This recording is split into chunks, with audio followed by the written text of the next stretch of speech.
Hello, and welcome back to my channel.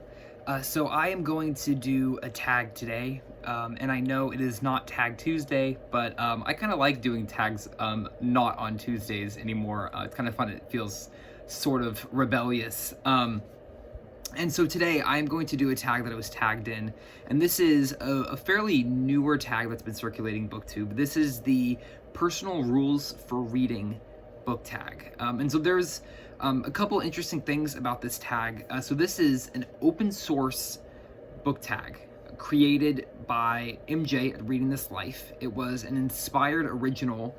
She saw a video that Michael K. Vaughan made called The Rules for Reading, and I will link to Michael's video down below.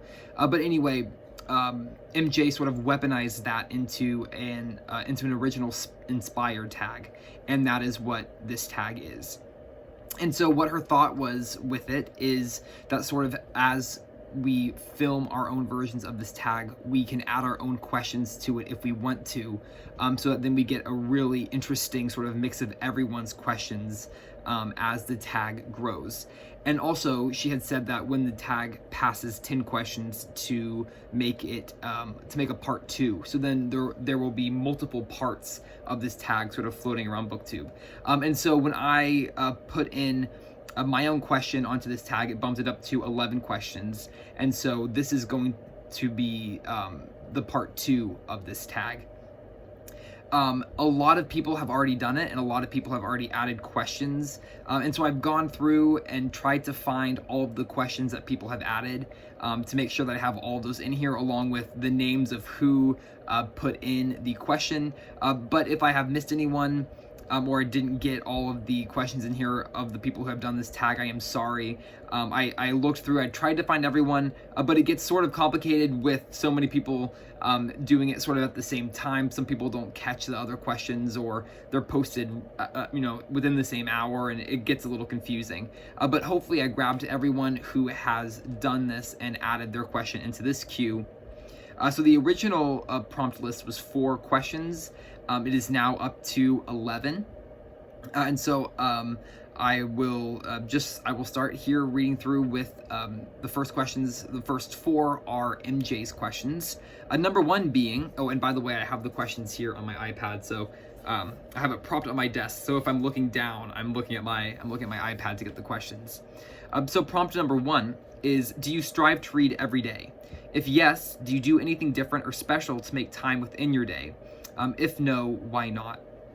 So yes, I do strive to read every day. I don't really do anything different as far as scheduling goes to make reading happen every day. It's really just something that has become such a key part of my life that I really don't even think about planning it. I just read. It's just sort of my nature to read as much as I can in all of my free time throughout the day, and I have sort of routines built into my life where I know when I wake up I read, before I go to bed I read, I have times within the afternoon that I read, but none of that is scheduled necessarily. I don't have a calendar anywhere, that says, reading times and it's blocked off or anything like that. It's just something that's really become a natural part of my life. And so I really don't have to think about it too much. It just sort of happens for me.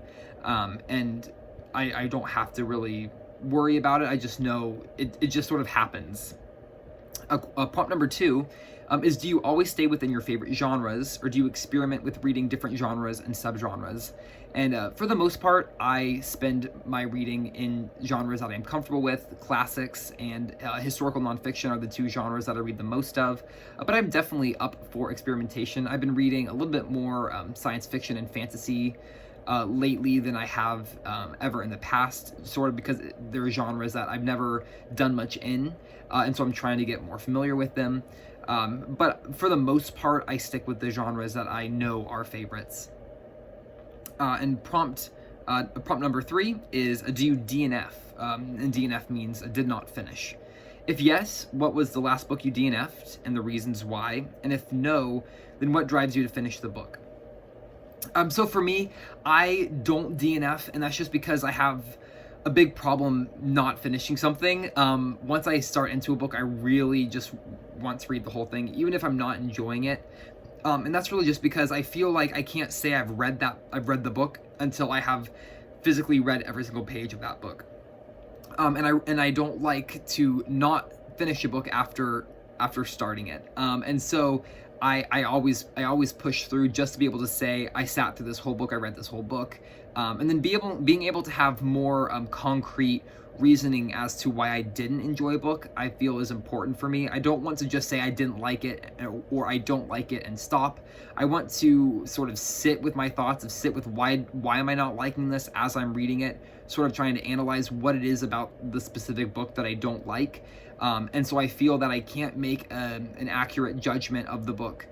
Even if it's a negative judgment, I can't make an accurate judgment until I have read the entire book. Because I have had a couple times where for the first maybe 400 pages of a novel, I am not liking it, and then I end up loving it within the last 100 pages. That's a rare occurrence, but it has happened. And so I always sort of feel that if I stop reading a book at a certain point, I might be missing the part where it really saves itself or it really turns itself around. And I want to be there when that happens. And so even if I'm not enjoying it, I always read on through and finish it. Prompt number 4 is, do you like reading challenging books? If yes, what draws you to them? If not, why do you avoid them? So I absolutely love to read challenging books, and I like reading them for sort of a mental exercise. I think reading is a muscle, just like any other muscle, and so I think it's fun every now and then to throw something really hard, at it and just see if I can do it. Sort of to keep my reading sharp, to keep my brain sharp, by sort of testing my limits of what I can read. So that is the last of MJ's set of questions. So question number 5, it was put in by Greg at Another Bibliophile Reads, and his question is, do you read books that have been banned by local authorities? And my answer to this is absolutely yes. I think it's really important to read banned books. I think everyone should be reading banned books, and I think a lot of people here on BookTube do actively read banned books. But I think it's very important. I don't think you should ever let someone else dictate what you can and cannot read. I think that's incredibly dangerous, and I think it's always important that we keep open minds and we read as much as we can. And especially when it's something that sort of has come under scrutiny, it's very valuable, I think, to analyze those texts for ourselves and see what, where we fall, but not to just take sort of not just take the soundbite of what someone says about a book, or just says this is a bad book. You should read it for yourself and come up with your own conclusion as to how you feel about it. Question number 6 was put in by Ollie at CriminOlly, and his question is, do you read books by authors whose views you disagree with? And also, again, I think this is really important, and I don't do it all the time, but I do occasionally read a book by an author who I know going into it is going to have opinions or views that I certainly will disagree with, but I think it's good to always be able to understand arguments from multiple angles, from both sides, to be able to sort of see the legitimacy of their opinions, just as you're allowed to have your opinion, someone else is allowed to have their opinion. And I think it's important that to be able to sort of try your best to see arguments from the other side, even if it doesn't always work. But I do think it's an important thing. So I do try to do it. I don't do it all the time, but it is something that I try to do. Question number 7 is from Steve Donahue. He has 2 questions, 7 and 8. So question 7 is, do you clear your mind of preconceptions and biases before you start a new book, or do you go in with axes to grind? And I definitely try my best to clear my brain, clear my mind before I go into a book, sort of to approach it completely clear-headed and clear-minded.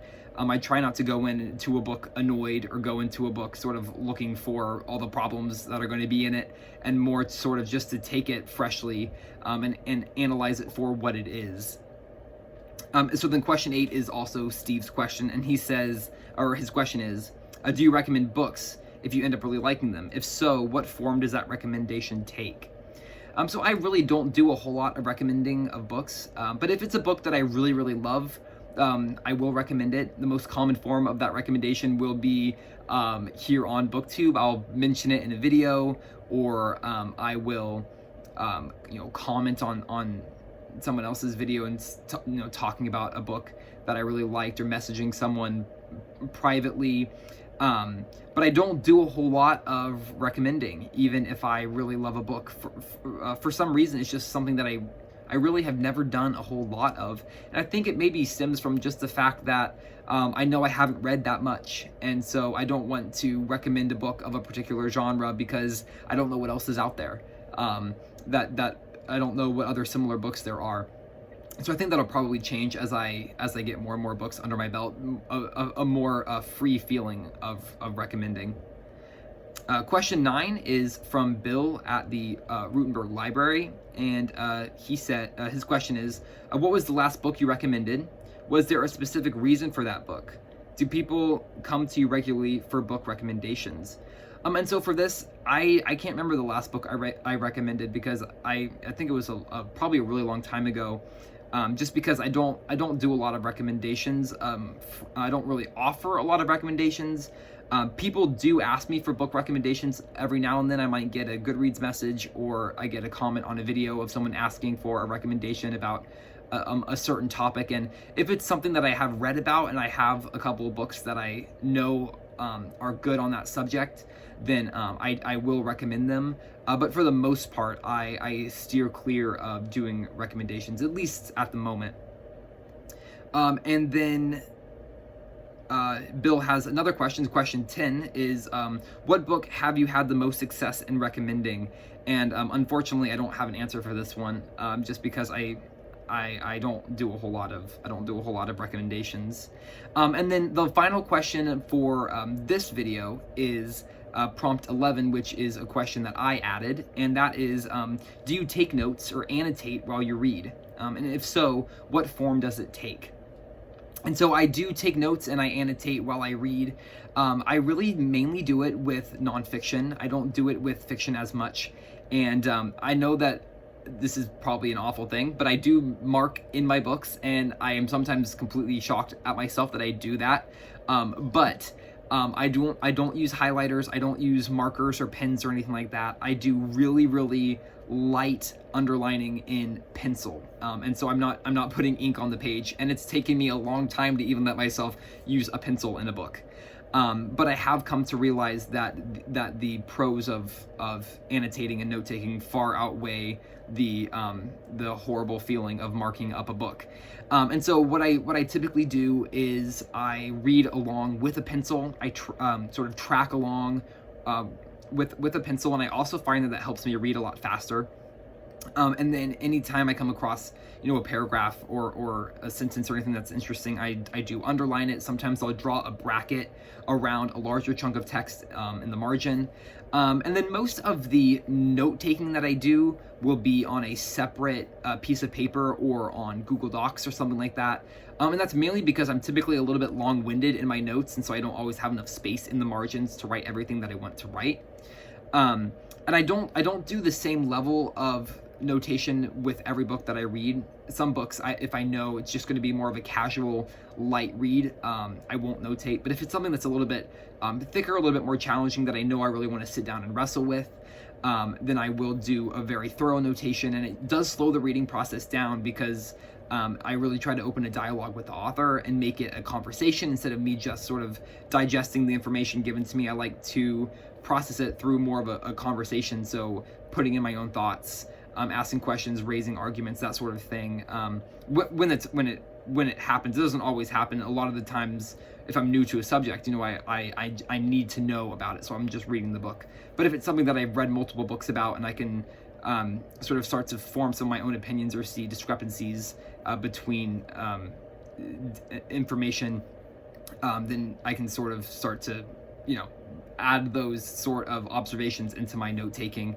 And it definitely does help me remember the books that I read if I annotate them. I have found that the books that I have not annotated recently, I have a looser grasp on than the books that I have read recently that have annotations in them. And I think it's something about slowing down and processing the information enough to then write notes or annotate within the book, and I think it helps it sink in. It's probably just from slowing down and really analyzing the information, but I do find that it helps me remember what I read. So that's one of the big reasons why I do it. And then it's also really nice to be able to go to a book, flip it open, and see my highlights and my annotations, sort of as I revisit books and my opinions, if my opinions have changed, or if I have read more books on that subject and I have more information now about it, I can go back and see that book in fresh eyes.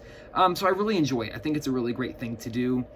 And it's certainly something that I'm hoping to get better at and to continue on doing into the future. So that is the last prompt for this video. And so I'm going to tag some people. I want to tag Ann Novella, James Holder, Aaron Facer, Summer at Serling Reads, Michelle at Michelle's Melancholia, Kim at Middle of the Book March, and Fred at Read by Fred. I do apologize if you have already been tagged in this tag by someone else, or if you've actually already done this tag.